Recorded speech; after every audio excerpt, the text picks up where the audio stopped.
Hello everyone, welcome back to my channel. তো কেমন আছো তোমরা? আশা করছি সকলে ভীষণ ভালো আছো, সুস্থ আছো। আর কাছে দূরে যেখান থেকে আমার ব্লগটা দেখছো তাদের সকলকে জানে অনেক অনেক ভালোবাসা, এভাবেই আমার পাশে থাকার জন্য। তো দেখতেই পাচ্ছ মর্নিং ব্রেকফাস্ট দিয়ে আজকে ব্লগটা শুরু করছি। আর একটু হেলদি খাবারই খাচ্ছি কিছুদিন ধরে, জানোই মাঝে মধ্যে আনহেলদিও খেয়ে ফেলছি। আর চেষ্টা করছি যখন বাড়িতে থাকছি তখন পুরোপুরি হেলদি খাবারের চেষ্টা করছি, তবে কোনো সময় হয়ে ওঠে না। আর মাঝে মধ্যে ডায়েটটা ব্রেকও হয়ে যাচ্ছে আমার অবশ্য। তো যাই হোক, সেই সব কথা না হয় পরেই হবে। তো দেখো আজকে সকালে খাচ্ছি এখানটায় শসা, টমেটো, পেঁয়াজ কুচি করে নিয়েছি সুন্দর করে, আর করেছি অল্প করে আলু সেদ্ধ আর ছোলা সেদ্ধ। তবে আলুটা কিন্তু অপশনাল, তোমরা চাইলে স্কিপও করতে পারো। যাদের আলুতে সমস্যা আছে বলতে সুগার আছে বা আলুটা খাও না, তারা কিন্তু স্কিপ করতে পারো। তবে ডায়েটের ক্ষেত্রে আলুটা খুব একটা যে বেস্ট সেটাও বলবো না, তবে সামান্যই নিয়েছি এখানে আমি অবশ্য। আর নিয়ে নিলাম সামান্য পরিমাণে আচারের তেল। এক্সট্রা করে তেল আর দিচ্ছি না সেভাবে, আচারের তেলটা দিলে পরে দারুণ লাগে খেতে। আর এর মধ্যে আমি নর্মাল লবণ ইউজ করছি না, এর মধ্যে আমি দেবো বিট নুন আর অল্প করে চাট মশলাও দেবো। তো যাই হোক, এটা কিন্তু মুড়ি মাখা করা হচ্ছে। তো এইভাবে কিন্তু চাইলে পরে শুধুও খাওয়া যেত, তবে আমরা ওপর থেকে সামান্য পরিমাণে, খুব একটা বেশি না, অল্প করে মুড়িও নিয়ে নিব। আর আলুটাকে আমি ডুমডুম করে কেটে নিয়েছিলাম, তো তার জন্য একটু বড় বড় রয়ে গেছে কয়েকটা টুকরা আর কি। তো ওটাই আমি চামচ দিয়ে জাস্ট একটুখানি মানে চেষ্টা করছি ছোট করে দেবার। তো যাই হোক, এটা কিন্তু সুন্দর করে মেখে নিয়েছি। আর এটাই ছিল আমাদের সকালের ব্রেকফাস্ট, যে মাও খেয়েছে আমিও তাই খেয়েছি। তবে চা খাইনি এর সাথে, কারণ চাটা একটুখানি অ্যাভয়েডই করছি। চা খেলেও হয়তো একটু কাড়া টাইপ করে খাই, বা হয়তো একটু গুড় দিয়ে খাই। বা যখন বাইরে কোথাও যাই তখন তো নর্মাল চিনির চাই খেতে হয়, সব জায়গায় তো আর সমস্ত কিছু মানে পাওয়া যায় না, আর সেখানে গিয়ে এই সমস্ত আবদার করাটাও ঠিক না। তো তার জন্যই কিন্তু বাড়ি থাকলে পরে চাটা বেশি আমি খাই না, স্কিপই করে দিই পুরোটাই। আর ওপর থেকে নিয়েছিলাম সামান্য ঝুরি ভাজা, যেটা এই টেস্টটাকে আরেকটুখানি বেশি বাড়িয়ে দিয়েছে। তো যাই হোক, দারুণ কিন্তু লাগে খেতে। তো তোমরা চাইলে এটা তো অনেকেই খাও অবশ্য, তবে এটা কিন্তু খুবই ভালো শরীরের জন্য। দেখো এখানে দু বাটি নিয়ে নিয়েছি, একটা মায়ের একটা আমার। তো চলো আমি এখানে মর্নিং ব্রেকফাস্টটা করে নিই, তারপরে আজকে কি কি রান্না করছি না করছি সবটাই শেয়ার করব। তো সঙ্গে থাকো আর দেখতে থাকো। তো দেখো এখানে চলে এলাম একবারে খাওয়া দাওয়ার পরে দুপুরের পাট নিয়ে। তো এখানে মাছগুলোকে আমি লবণ হলুদ মাখিয়ে রেখে দিয়েছি, আর অল্প করে বাটা মাছ ছিল আর রুই মাছও ছিল, তার জন্য সেটা মিলিয়েই করা হচ্ছে। তো এখানে আমি একে একে মাছগুলো ভেজে নিচ্ছি। আর এই ঝোলটা করা হবে আলু আর পটল দিয়ে, তো তার জন্য কিন্তু সেটাও আমি কেটে লবণ হলুদ মাখিয়ে রেখে দিয়েছি। আর এই দেখো এখানে বিটের আমি একটা পেস্ট করে নিয়েছি, বিট আর অন্য অন্য যে মশলাগুলো থাকে সমস্ত কিছু দিয়ে একটা পেস্ট করা হয়ে গেছে। আর আজকে করব পোস্ত দিয়ে ডাঁটা, ডাঁটা বলতে সজনা ডাঁটা। তো সেটাও আমি এখানে রেডি করে রেখে দিয়েছি। আর অল্প করে পটল না, পেঁয়াজ আর টমেটো কেটে রাখছি, যেটা মাছের মধ্যে আমি ইউজ করব। তো এখানে দেখো একে একে আমি সব কাজগুলো কিন্তু গুছিয়ে রাখলে হয় কি, মানে রান্না করার সময় অনেকটাই সুবিধা হয়। নাহলে একটা রান্না করব, একটা রান্নার জোগাড় করব, এরকম করলে না রান্নাটা দেরি হয়ে যায়, আর আমার ভালোও লাগে না। তার জন্য সবসময় আমি করি রান্নার জোগাড়টা আগে করে নিই, তারপরে রান্না করতে বসিয়ে দিই, তাতে আমার কোনো অসুবিধা হয় না। আর দেখো আজকে মশলাটা শিলে করা হবে, তো অল্প মশলা না শিলেই ভালো হয়। আর মিক্সিতে করলে পরে হয় কি, মানে ভালো মিহি হয় না, আর বলতে গেলে পুরোটাই ওই মিক্সিতেই রয়ে যায়। তার জন্যই শিলে করছি। যখন বেশি মশলা হয় তখন আমি মিক্সিতেই করি।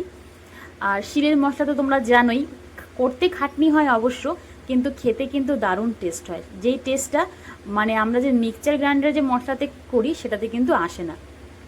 তো এখানে এখন আমি ডাটাগুলো দিয়ে দিচ্ছি। এটা কিন্তু খুব একটা বেশি কষা হবে না, কারণ যেহেতু পুরোটাই পোস্ত আছে, আর পোস্ত কিন্তু কাঁচাও খাওয়া যায় তোমরা জানো, তার জন্য পোস্তটা আমি দিয়ে বেশি ভাজবো না। তো সামান্য ভাজা ভাজা করার পরে সামান্য জল দিব যাতে ডাটাটা সেদ্ধ হয়। আর এরকম কিন্তু পোস্ত দিয়ে এরকম এই ডাটা আর কি, মানে সজনা ডাটা খেতে কিন্তু দারুণ লাগে। তো যাই হোক, এখন তো সজনা ডাঁটা খাওয়ারই মানে টাইম, তবে এই ভিডিওটা অনেকটা আগের। তখন সজনাটা অ্যাভেলেবেল পাওয়া যেত, এখন পাওয়া যায়, তবে এখনকার সজনাগুলো খুব একটু মোটা হয়ে গেছে, তার জন্যই আর ভালো লাগে না। আমার এই সরু সজনাটাই বেশি ভালো লাগে। আর এখানে দেখো মা আমাকে একটু হেল্প করে দিচ্ছে, সমস্ত যে ভাজাগুলো মানে পটল আলু সেগুলো মাই ভেজে দিচ্ছে, আর মশলাটাও কিন্তু মাই করে দিয়েছিল আমাকে। তো যাই হোক, সেটা আমি আর দেখাইনি। মা অ্যাকচুয়ালি ভিডিও যখন করি মা বলে আমাকে নিবি না আমাকে নিবি না বলতে থাকে, তার জন্যই আমি আর মাকে ওটা করিনি আর। আর এখানে দেখো আমার কিন্তু জল দিয়ে দিয়েছিলাম বললাম ফার্স্টে, ঝোলটা একটু শুকোলেই কিন্তু আমার এই রান্নাটাও কমপ্লিট হয়ে যাবে। আর এদিকে মাছ তো মোটামুটি ভাজা হয়েই গেছে। আর এখানকার এই ভাজাটাও কমপ্লিট। তো এখন মাছের ঝোলটা রান্না করব। তো সিম্পল অল্প তেলেই করা হচ্ছে, যে তেলটা বেঁচেছিল আর কি মাছ ভাজার পরে, সেই তেলের মধ্যে আমি এখানটায় পেঁয়াজ আর টমেটোটা একটু ভেজে নিয়েছি। আর এখন এই দিয়ে দিলাম মশলা যে করে রেখে দিয়েছিলাম সেই মশলাটা। তবে বিট দিয়ে রান্না তোমরা জানি না কেউ করো কি না, তবে একবার করে দেখো, বোঝাই যায় না এটা কি বিটের রান্না আর না লঙ্কার গুঁড়া ইউজ করেছো। একদম মানে কষার পরে একদম লঙ্কা, কাশ্মীরি লঙ্কার কালারটাই চলে আসে। দেখো, দেখে তো বুঝতেই পারছো তোমরা, কি কেউ মনে হচ্ছে এটা দেখে যেটা বিটের রান্না? তো আমার রেসিপিতে মানে আমি যখন রান্না করি আর কি, তোমরা অনেকবার দেখেছো আমি কিন্তু লাল মশলাটা ইউজ করিই না, বলতে গেলে খুব কম। বেশিরভাগ কিন্তু আমি এরকম বিট দিয়েই কালারটা আনি। আর এখানে দেখো তরকারির জলটা শুকিয়ে গেছে, আর এটা একটুখানি রাখতে হবে গামাখা গামাখা, নাহলে মেখে খাওয়া যাবে না। আর এদিকে আমার মোটামুটি কষাও কমপ্লিট। এখন যে আলু আর পটলটা ভেজে রেখে দিয়েছিল মা, তো সেটা দিয়ে একটু টাইম নাড়াচাড়া করব, তারপরে জল দিয়ে মাছগুলো দিয়ে দিব। আর এখানে কিন্তু সমস্ত মাছগুলো আমি ঝোলে দিচ্ছি না, বাটা মাছ দুটো ভাজা রাখছি আর কি, সেটা ভাজাই খাবো। কারণ আমার বাটা মাছ না ঝোলের থেকেও আমার বাটা মাছ ভাজাটাই বেশি ভালো লাগে। তার জন্য এখানটায় দুটো মাছ রেখে বাদ বাকি সব মাছ দিয়ে দিব। আর দেখো এখানে তরকারিটা যেহেতু হয়ে গেছে, তার জন্য মা এটাকে এখন উঠিয়ে রাখছে। আর মোটামুটি রান্নার পর রান্নার ঘর গোছানো, ঘরের মানে ঘর গোছানো বলতে রান্নাঘরটা পরিষ্কার করা, বাসন মাজা, এই কাজগুলোই কিন্তু বেশি চাপের হয়ে যায়। তার জন্য আমি সবসময় করি একটা একটা রান্না হতে থাকে আর এদিকে ধোয়া কাচাও করতে থাকি, মানে বাসনগুলো ধুতে থাকি আর রান্নাঘরটা একটু একটু পরিষ্কার করে থাকি। তাহলে কি হয়, একবারে চাপটা হয় না। আর এভাবে কাজ করলে কাজটাও তাড়াতাড়ি হয় আর সুবিধা হয় আমার। তো দেখো এখানে কিন্তু আমার মশলাটা একদম কষা কমপ্লিট। এখন সামান্য জল দিচ্ছি, কারণ বেশি ঝোল দিচ্ছি না, কেউ খায় না সেভাবে ঝোলটা আমাদের বাড়িতে, তার জন্য কিন্তু অল্প করে দিচ্ছি। আর মা মেয়ে খাবো, কতই আর লাগে বলো।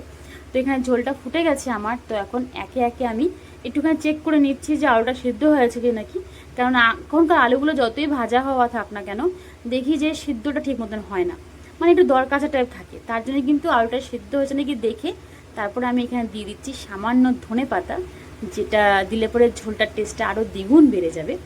তো তার জন্য ধনে পাতা দিয়ে দিচ্ছি। এখন একে একে আমি এর মধ্যে মাছগুলো ছেড়ে দেবো।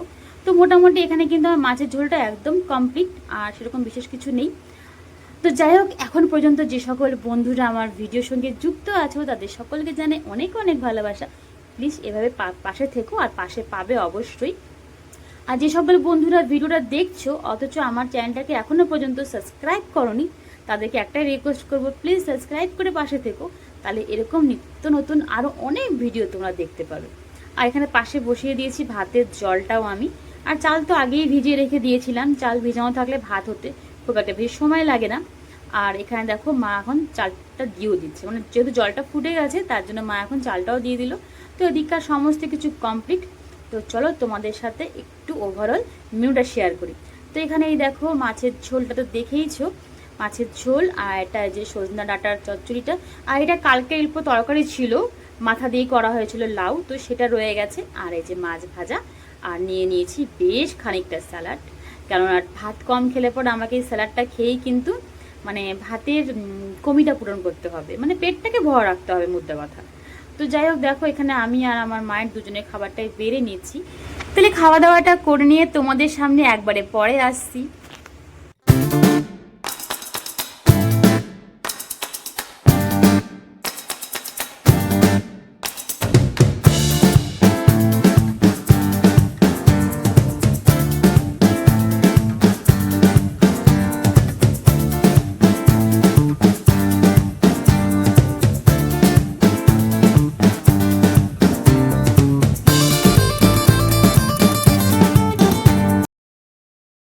শুভ সন্ধ্যা বন্ধুরা। অবশ্য এখনও সন্ধ্যা হয়নি, সন্ধ্যা হতে এখনও বাকি আছে, সবে 4:45 বাজতে চললো। তো এখন একটু খিদে খেতে পাচ্ছিলো, তার জন্য একটু সকালে যে শশা টশা দিয়ে যে মাখা করছিলাম, তো অল্প করে শশা আর ঘুগনি না সরি ছোলা, সেদ্ধ ছোলা রেখে দিয়েছিলাম। তো এই দেখো এটি এখন একটু খাচ্ছি লঙ্কা দিয়ে, খিদে খেতে পাচ্ছে।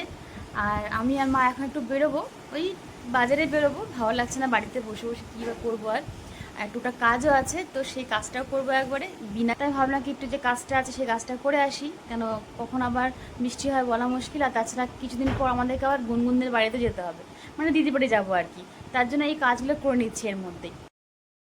তো তাহলে আজকের মতন ব্লগ ভিডিওটা আমি আর বড় করছি না, এখানে রাখলাম, বিকেলেই শেষ করলাম। তাহলে কেমন লাগলো অবশ্যই তোমাদের একটা মতামত করে জানাবে। আর ভালো মন্দ যেটাই হোক না কেন কমেন্টে জানিও, এমনটাই না যে ভালোই বলতে হবে। যদি ভিডিওতে কোনো কিছু মনে হয় যে আমার একটু ইমপ্রুভ করা দরকার, কোন জায়গায় ভুল হচ্ছে সেটাও তোমরা প্লিজ ধরিয়ে দিবে, কারণ তোমরা কিন্তু আমার নিজের পরিবারের মতন, তার জন্যই বলছি।